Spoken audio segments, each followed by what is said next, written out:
25 years ago, Venezuela was the richest country in South America. It had the world's largest oil reserves, a functioning democracy, and a thriving middle class. Then, Hugo Chavez seized power and implemented a revolutionary socialist economy. Today, Venezuela is a narco-state 1,500 miles from Florida, run by military generals trafficking cocaine into American cities, killing thousands of Americans yearly. China and Russia have loaned over $60 billion and supply the weapons Maduro needs to stay in power. When Trump took office in 2025, his administration made Venezuela a top priority. The question isn't whether this situation can continue. It's how long Maduro can hold on to power.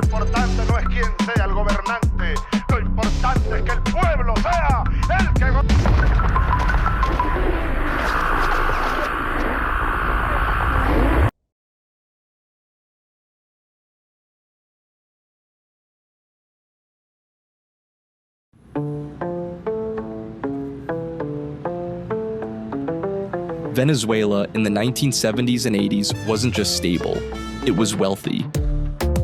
In 1976, the government nationalized the oil industry under a democratic system. The state oil company, PDVSA, became one of the most professionally run oil enterprises in the world.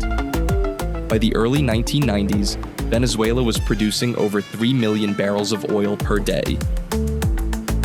The prosperity was undeniable. Caracas had a skyline that rivaled any major city. The middle class thrived. Venezuelans traveled internationally, bought cars and owned homes. Hospitals had medicine and equipment, schools functioned, and the power stayed on. Venezuela remained stable and prosperous. By the 1990s, Venezuelans were among the wealthiest people in Latin America. The PDVSA operated refineries, managed exports, and generated billions that flowed through the economy. Venezuela wasn't just extracting oil, it had built something that functioned.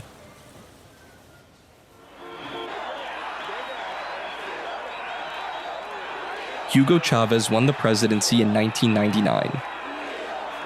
7 years earlier, he had tried to take it by force.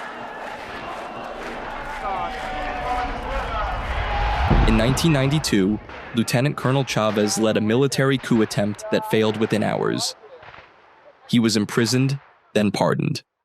Compañeros, lamentablemente, por ahora, los objetivos que nos planteamos no fueron logrados en la ciudad capital.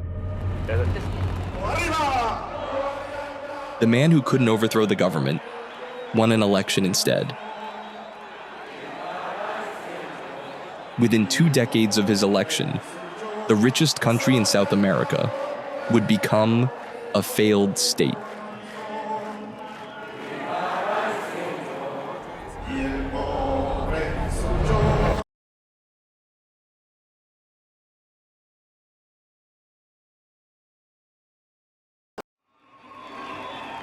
Hugo Chavez won the presidency by promising to redistribute Venezuela's oil wealth to the poor.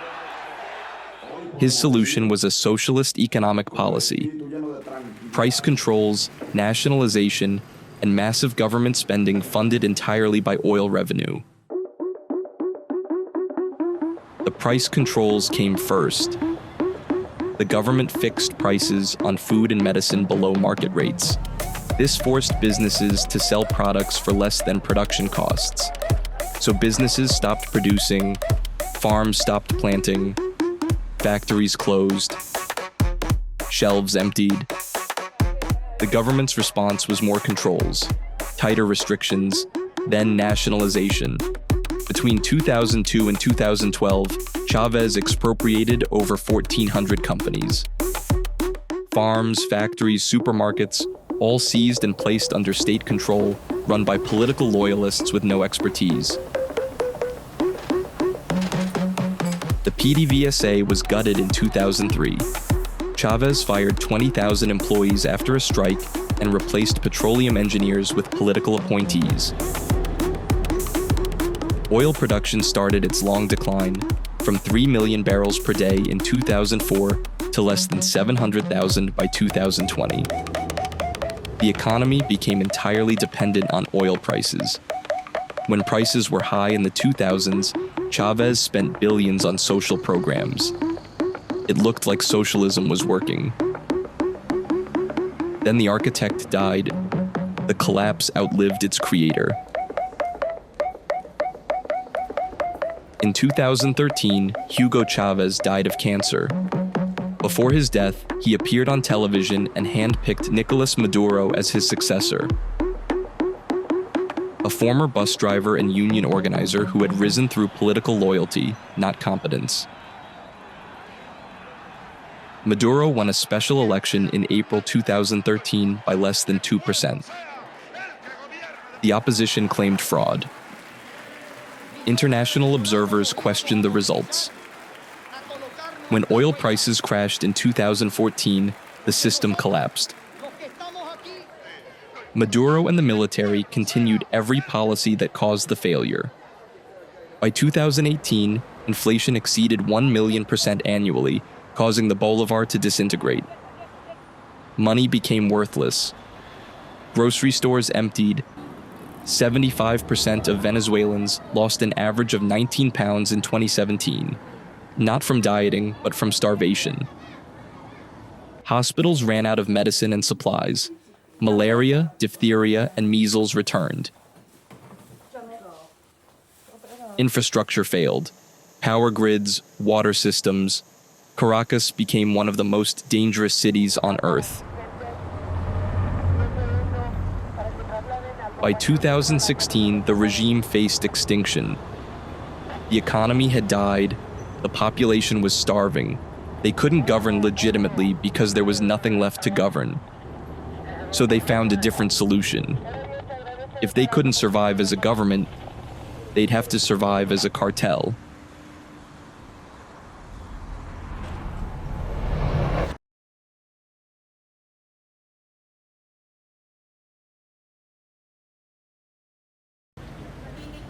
When the Venezuelan economy finally collapsed, the Maduro regime faced a choice: step aside or find another way to survive.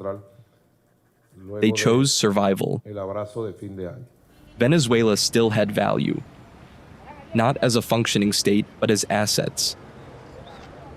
Military bases, ports, airstrips, a coastline stretching along the Caribbean, geographic position between Colombian cocaine production and American consumer markets. The regime couldn't generate revenue legitimately anymore, but it could generate revenue criminally. The transformation came from two directions. In 2012, a gang formed inside Tocaron prison in Aragua state. They called themselves Tren de Aragua. Venezuela's prisons weren't controlled by guards, they were controlled by inmates. The government had effectively abandoned them.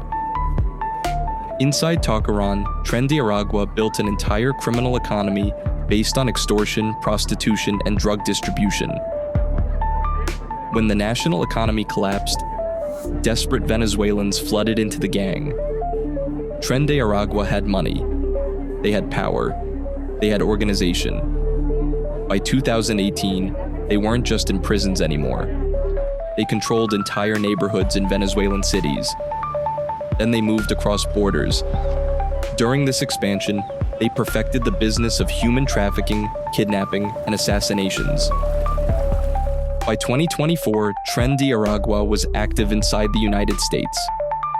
Current estimates put membership over 5,000 and growing. But Tren de Aragua was just one part of the system. The bigger operation was military-led. Cartel de los Soles, the Cartel of the Suns, named for the sun insignia worn by Venezuelan generals. The foundation was laid in the 1990s. The CIA ran drug operations through Venezuela using Brigadier General Ramon Guillén Dávila as an asset. The operation was part of a larger strategy: The CIA used drug money to fund anti-communist operations in Latin America, the same playbook they'd run in Nicaragua during the Contra War. Venezuelan military infrastructure provided the perfect cover. Guillen organized military officers into networks using Venezuelan military aircraft, naval vessels, and secure routes to move Colombian cocaine through the Caribbean toward the United States. The Venezuelan military officers running the routes got paid. Everyone profited, except the Americans dying from the drugs. When the operation was exposed in 1996, the CIA claimed Guillen had gone rogue. According to what the former head of the Drug Enforcement Administration told Mike Wallace, this drug shipment got here courtesy of what he calls drug trafficking by the CIA in partnership with the Venezuelan National Guard. They shut down official involvement, and no one was charged from the American intelligence side for trafficking drugs into the U.S. To some valuable drug intelligence about the Colombian cartels. If I had anything to do with illegal drug trafficking, I wouldn't be sitting here talking to you. General Guillen is right about one thing. He could travel to New York to talk to us about Judge Bonner's charges only because he had already been granted immunity from prosecution in that DEA CIA Inspector General's investigation. So we confronted the general with this document, a report from that investigation that reads like his confession. Guillen lost his composure and when directly confronted concerning his involvement in the unauthorized and illegal shipment of cocaine to the U.S., confesses. Look, I say that confession is not true. In that report, there are a lot of lies. It's useless. I have not confessed any word. So you're clean. Clean until the last day God has for me. Although the CIA had left Venezuela, the illegal drug infrastructure stayed. The only thing that changed was who gave the orders. When Maduro took power in 2013, the infrastructure was waiting.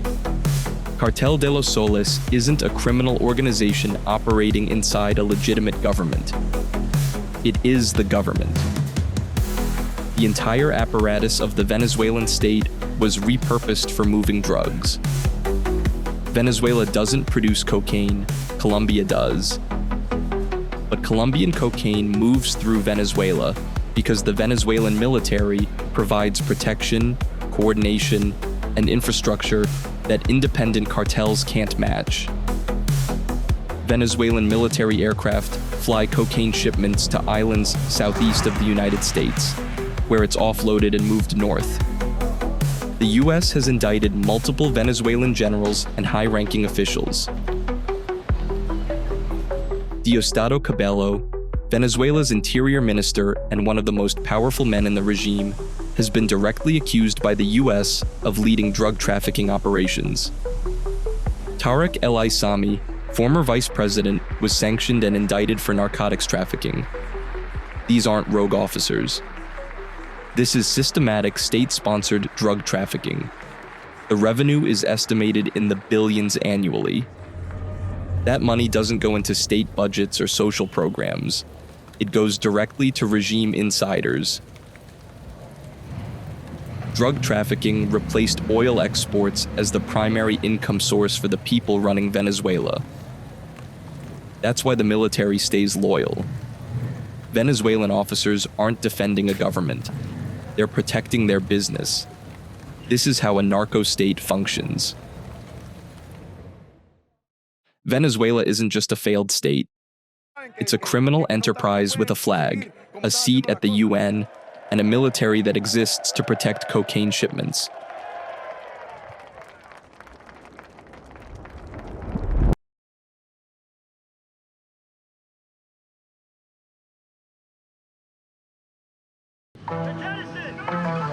Cocaine doesn't disappear at sea.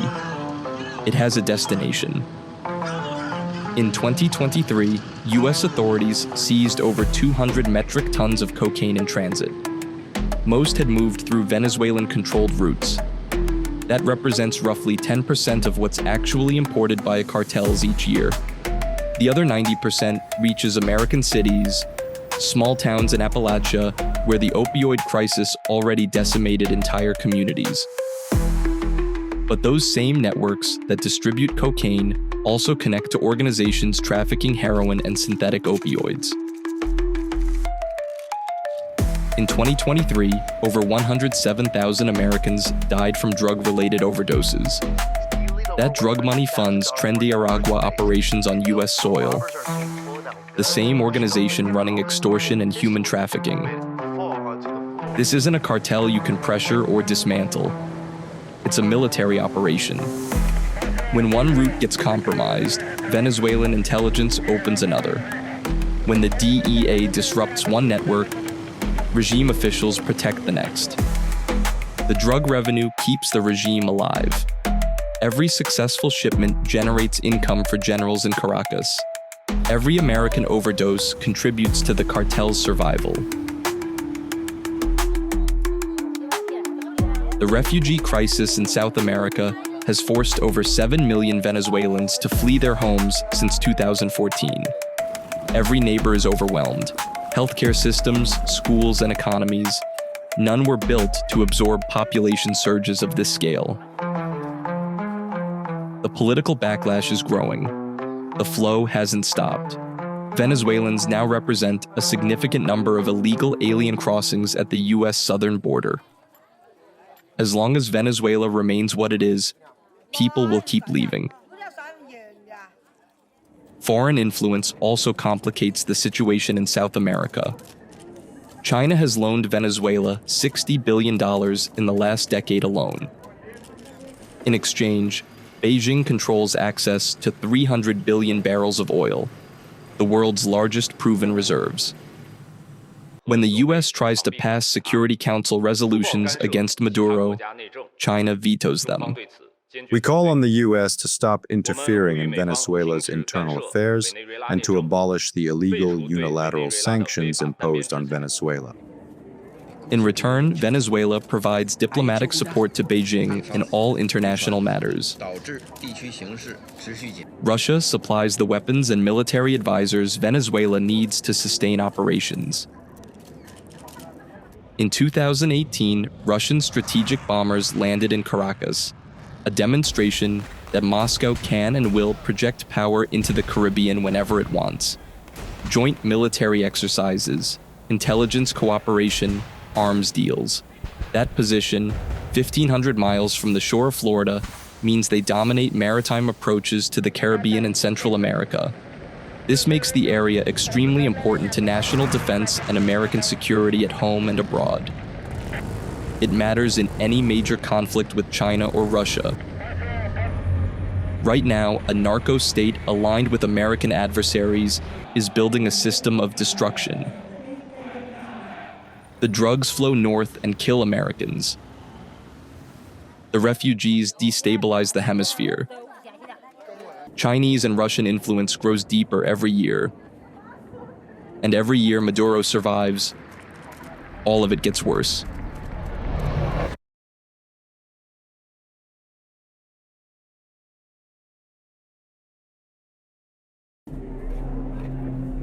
The United States didn't ignore Venezuela's collapse. Washington tried sanctions, diplomatic pressure, support for opposition leaders. None of it worked. Sanctions started under President Obama, escalated under Trump's first term, and continued under Biden. The logic was straightforward. Cut off Maduro's access to international finance. Make it economically unbearable to stay in power. Force the regime to negotiate or collapse. The sanctions hurt. Venezuelan oil exports dropped. Access to U.S. banking disappeared. International credit dried up. But the regime didn't fall. It adapted. Maduro's inner circle stopped relying on legitimate revenue. They doubled down on drug trafficking, gold smuggling, and black market operations. Chinese and Russian support filled the gaps. Both Beijing and Moscow sent weapons and military advisors, ignoring US sanctions entirely. The regime used the sanctions as propaganda, blaming Washington for the starvation that socialist policies had already caused. Meanwhile, Maduro's generals kept profiting. In 2019, the Trump administration recognized Juan Guaidó as Venezuela's legitimate president. The strategy was regime change without military intervention. If enough countries recognized Guaidó and the Venezuelan military defected, Maduro would have no choice but to step down. To restore democracy, the United States is leading a 59-nation diplomatic coalition against the socialist dictator of Venezuela, Nicolás Maduro. Maduro is an illegitimate ruler, a tyrant who brutalizes his people, but Maduro's grip on tyranny will be smashed and broken. Here this evening is a very brave man who carries with him the hopes, dreams, and aspirations of all Venezuelans. Joining us in the gallery is the true and legitimate president of Venezuela, Juan Guaidó. Mr. President, please take this message back to your homeland.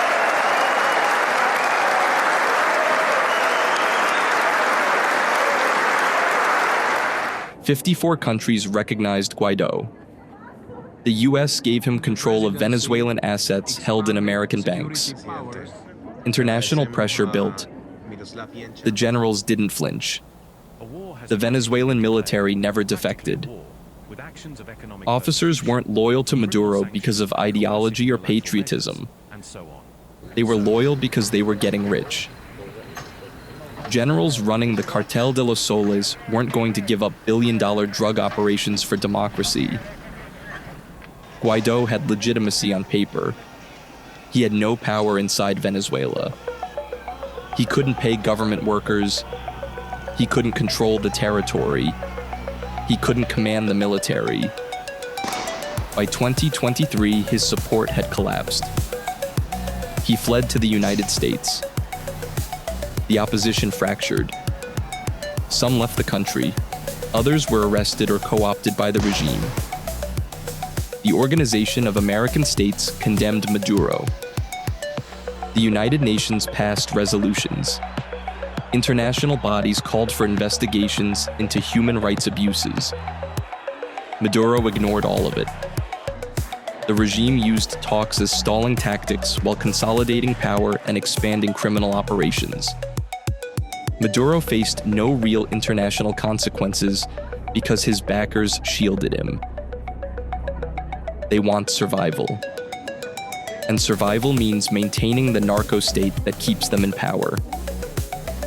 The United States treated Venezuela like a normal government that was making bad choices. Venezuela stopped being a normal government decades ago. It can't be sanctioned into reform. It can't be pressured into democracy. It can't be negotiated into change. The system itself has to end.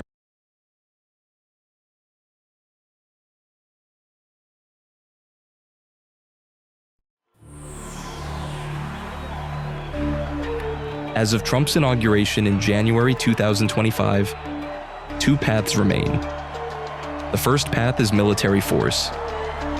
The US military has the capability to quickly remove Maduro. Air superiority can be established in days.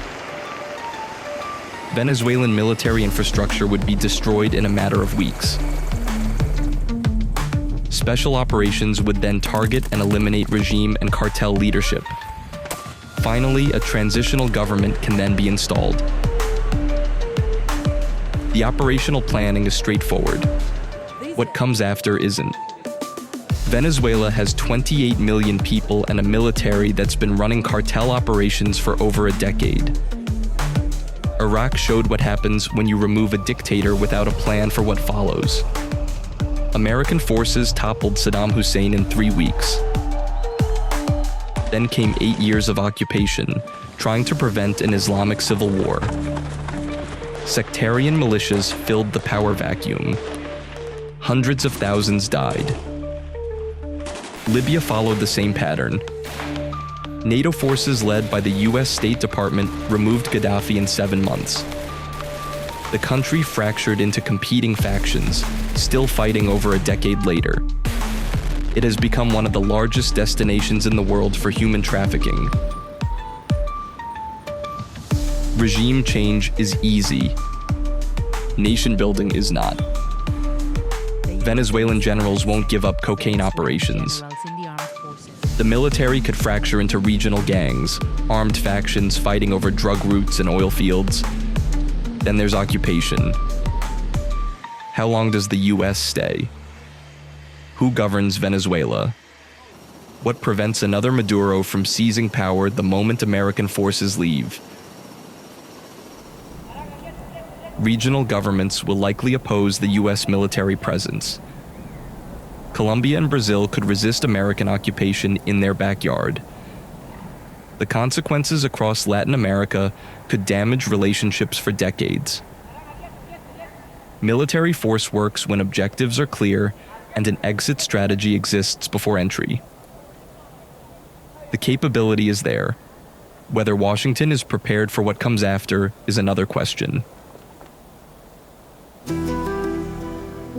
The second option is waiting for internal collapse. Let the regime fall on its own. A coup removes Maduro. Popular uprising forces change. The system breaks down without American intervention. Maduro has survived since 2013 despite predictions of imminent collapse. The regime doesn't need what normal governments need. Drug trafficking generates revenue. Chinese loans provide financial support. Russian weapons keep the military equipped.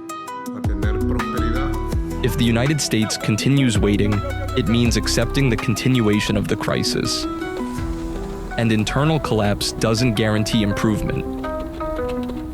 Venezuela could descend into warlord territory. A worse dictator could take power. Regional war could erupt as reluctant neighbors get pulled in. Waiting has its own price. More overdose deaths, more destabilization, more geopolitical threats. Neither option is simple. Military intervention risks occupation with no clear exit. Waiting accepts an ongoing crisis with no guarantee of resolution. The choice will be made. Whether through force or internal collapse, Venezuela's narco-state won't continue indefinitely.